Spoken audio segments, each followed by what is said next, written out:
YCP అధిష్టానం తీసుకున్న నిర్ణయం తర్వాత నందికొట్కూరు నియోజకవర్గంలో రాజకీయ పరిణామాలు వేగంగా మారుతున్నాయి. ఈరోజు ఎమ్మెల్యే ఆర్థర్ ఆధ్వర్యంలో ముఖ్య కార్యకర్తల సమావేశం నిర్వహించారు. దీంట్లో మాట్లాడుతూ చాలా భావోద్వేగంగా మాట్లాడడం జరిగింది. అయితే తన కనీసం కూర్చోమనేటువంటి పరిస్థితి కూడా ఉండేది కాదు. నేను ఎక్కడ కూర్చున్న ఎమ్మెల్యే అని కామెంట్ చేశారు ఆ ఎమ్మెల్యే ఆర్థర్. ఒకటి రెండు చోట్ల మొన్న దీనికి పోయినప్పుడు ఆరోగ్యశ్రీ పోయినప్పుడు నాకంటే ముందే కొంతమంది ఆ బ్రాహ్మణ కొట్కూరులో స్టేజ్ పైన నేను పోయినా కూర్చొని కూడా లేనటువంటిది వాళ్ళకు ఇది కూడా లేదు, ఎలాంటి ఇది లేకపోయినా దాని మీద కూర్చొని స్టేజ్ మీద కూర్చొని లేదు, నేనేం బాధపడలేదు. సరే ఓకే, నేను ఎక్కడ కూర్చున్నా నేను ఒక ఎమ్మెల్యేనే, కింద కూర్చున్న ఎమ్మెల్యేనే, చైర్లో కూర్చున్న ఎమ్మెల్యేనే, ఎక్కడ కూర్చున్న ఎమ్మెల్యేనే. సరే నేను నా కార్యక్రమం ముగించుకొని వెళ్ళిపోయినాను. అది నాకు కొద్దిగా ఆ రోజు బాధ అనిపించింది. అంటే ఎవరికైనా కూడా నేనైతే ఎక్కడన్నా పోయినా కూడా ఎవరు వచ్చినా కూడా నేను లేచి అందరితోనే సెకండ్ తీసేసుకొని అందరిని నా పక్కన కూర్చోబెట్టుకొని మాట్లాడతాను. ఎవరన్నా కానీ ఈవెన్ వేరే దీనికి చెందినటువంటి వాళ్ళైనా, పార్టీలకు చెందిన వాళ్ళైనా అక్కడ సర్పంచ్లు ఉంటే వాళ్ళ ప్రోటోకాల్ కాబట్టి వాళ్ళు వస్తారు కాబట్టి వాళ్ళకి ఇచ్చే గౌరవం నేను ఎవరికైనా ఒక చిన్న పిల్లవాడు వచ్చినా కూడా నేను అన్నానని సంబోధిస్తాను. అటువంటిప్పుడు నేను ఒకరికి గౌరవం ఇస్తాను. అట్ ద సేమ్ టైం నేను దాన్ని కోరుకుంటాను కూడా. కొన్ని సందర్భంలో ఒకటి రెండు సందర్భాల్లో ఇలాంటివి జరగడం జరిగింది. నేను పట్టించుకోను. దానివల్ల నాకేం వచ్చేది ఏం లేదు. వాళ్ళ విఘ్నత పెద్ద చిన్న గురువు దైవం అనేది పైన దేవుడు ఉన్నాడని చెప్పేసి. అంటే కనీసం ఎమ్మెల్యేకి ఉండాల్సిన ప్రోటోకాల్ కూడా దానికి దాని కనీసం వాల్యూ కూడా ఇవ్వకుండా ఆ నాయకులు, అలాంటి నాయకులు మీ పార్టీలో ఉన్నారా? అధికారులు కొంతమంది అది వాళ్ళు కూడా చూసుకోవాల్సినటువంటి పరిస్థితి అన్న. ఎమ్మెల్యే గారు ఎప్పుడే కానీ ఎమ్మెల్యే గారు అందులో నేను ఎప్పుడు కానీ ఒక సమయం ఇచ్చినా అంటే ఆ సమయానికి 5 నిమిషాల ముందే ఉంటాను, కానీ ఏ రోజు లేట్గా పోను. కాబట్టి ఆ సమయంలో ఇచ్చినప్పుడు ఎమ్మెల్యే పోయిన తర్వాత దాని తర్వాత ఒక్కొక్కరిని స్టేజ్ పైకి పిలుస్తారు. అది ఆనవాయితీ.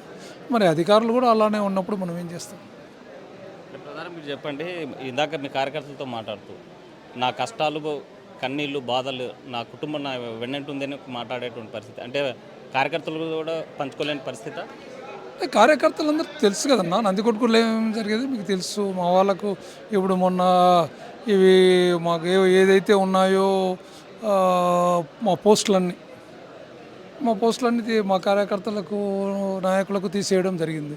అయినా కూడా ఎవరు ఎక్కడే కానీ చెలించకుండా నన్నే అట్టి పెట్టుకొని నాతోనే ఉన్నారు. ఆ రోజే చాలామంది కూడా అన్నారు, లేదు మనము బయటికి వెళ్ళిపోదాం సరే, ఎందుకు ఇంత మొత్తము మనల్ని ఇట్లా ఇది చేస్తున్నారు అది ఇది. సరే మనకేముందిలే, పర్వాలేదు, మనం చేద్దాం. లాస్ట్ మినిట్ వరకు మనము వాళ్ళకు పార్టీకి విధేయతలుగా ఉండేసేసి మనం చేసేటువంటి కార్యక్రమాల్లో మనం పాలు పంచుకుందామని చెప్పడం జరిగింది. పార్టీలో జరిగే రాజకీయ పరిణామాలపైన మీ ఫ్యామిలీ మెంబర్స్ ఎలా మీతో కలిసి ఉండేవాళ్ళు, ఏమైనా చర్చించేవాళ్ళు? వాళ్ళు కూడా నేను వాళ్ళను ఒక దీంట్లో తీసుకొచ్చాను. ఎందుకంటే నేను ఒకటి చెప్పాను, నేను ఎక్కడే కానీ వాళ్ళను వేరే విధంగా ప్రోత్సహించే దాంట్లో ముందుకు పోనివ్వలేదు. ఎందుకంటే ఎక్కడన్నా ఏదన్నా వాళ్ళ కుటుంబానికి ఏదన్నా జరిగితే ఆ కుటుంబము మొత్తం రోడ్డు పైన పడుతుంది. ఇంతకుముందు ఫ్రాక్షన్తో మన నందికొట్కూరు అట్టుడికిపోయింది, అది మనకందరికీ తెలుసు. ఆ ఫ్రాక్షన్ టైంలో ఎన్ని కుటుంబాలు రోడ్డున పడినాయో, ఎంతమంది భర్తలను పోగొట్టుకున్నారు, పిల్లలకు చదువు లేకుండా ఎంతమంది ఇబ్బందులు పడినారు, ఇవన్నీ మనకు చూసినాం.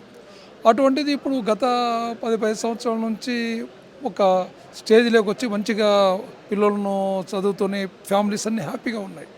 ఈ టైంలో మనం ఏదే కానీ వాళ్ళకు కొద్దిగా ఎంకరేజ్ చేసి ఇలాంటివన్నీ చేయకూడదు అని నేను మొదటనే నిర్ణయించుకున్నాను.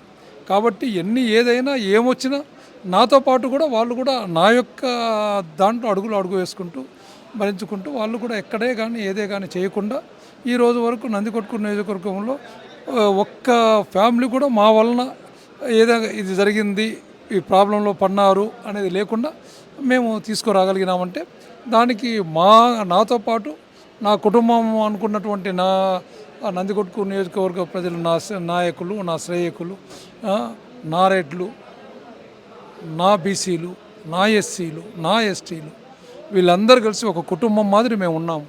కాబట్టి వాళ్ళందరం కూడా ఒకటే మాట పైన ఉన్నాం కాబట్టి ఈరోజు వరకు మేము ముందుకు పోగలుగుతున్నాం. ప్రతి సందర్భంలో జగన్మోహన్ రెడ్డి సీఎం, నా ఎస్సీ, నా ఎస్టీ, నా బీసీ, నా మైనార్టీ అనేటువంటి వాళ్ళు ఈరోజు ఆ వర్గాలకి న్యాయం జరిగిందని అంటారు. న్యాయం జరిగిందంటే జరగలేదని చెప్పడానికి లేదు. ఎందుకంటే వాళ్ళు చేసేటువంటి చేస్తూ ఉన్నారు, ఎన్నో పథకాలు ప్రవేశపెట్టినారు, ఎన్నో ఇది చేస్తూ ఉన్నారు. కానీ నేనైతే మాత్రం రెడ్లు, బీసీలు, ఎస్సీ, ఎస్టీ, మైనారిటీ అందరూ నా వాళ్ళే అనుకుంటాను. ఎందుకంటే రెడ్లు అప్పర్ కాస్ట్ వాళ్ళు ఇది అని. ఎందుకంటే నాతో ఈరోజు చాలామంది అన్ని ఊర్లలో ఎన్నో కుటుంబాలు నాకు రెడ్లు బాసటగాన్ని ఇచ్చారు. కాబట్టి వాళ్ళని నేను ఎప్పుడు కూడా నా వాళ్ళే మొత్తం నా ఎస్సీ, ఎస్టీ, బీసీ, మైనారిటీస్తో పాటు వాళ్ళు కూడా మాకు తోడుగా, నీడగా, అండగా ఉన్నారు. మరి ఎందుకోసం 4 లిస్టులో చూస్తే మెజార్టీగా ఎస్సీలకు సంబంధించిన నియోజకవర్గాల అభ్యర్థులనే మార్చారు జగన్. మరి దీని ఎట్లా చూడాలి? అంటే అన్న ఈక్వేషన్స్ అది వాళ్ళకి ఏమున్నాయో మనకు తెలియదు. అధినాయకుడు ఏదే కానీ సీట్లు రావాలనే కోరుకుంటారు, కానీ సీట్లు పోగొట్టుకోవాలని కోరుకోరు కదా ఎవరైనా. ఒకవేళ నాకంటే బెటర్ క్యాండిడేట్ ఉన్నారేమో, మరి నాకంటే నేనేం కాదు కదా, నేను తోపేం కాదు కదా, నాకంటే బెటర్ క్యాండిడేట్ కూడా ఉండొచ్చు, వాళ్ళ దృష్టిలో ఆయన బెటర్ క్యాండిడేట్ కావచ్చు. సో అందుకని చెప్పేసి ఇచ్చిండొచ్చు. దాన్ని మనము ఒక నాయకుడు ఎప్పుడే కానీ తన పార్టీ రావాలా, తను మళ్ళీ ముఖ్యమంత్రి కావాలని కోరుకుంటారు. మరి అటువంటి కావాలని సీట్లు పోగొట్టుకోరు కదా. కాబట్టి వాళ్ళ ఈక్వేషన్స్, అది అధినాయకత్వం ఈక్వేషన్స్.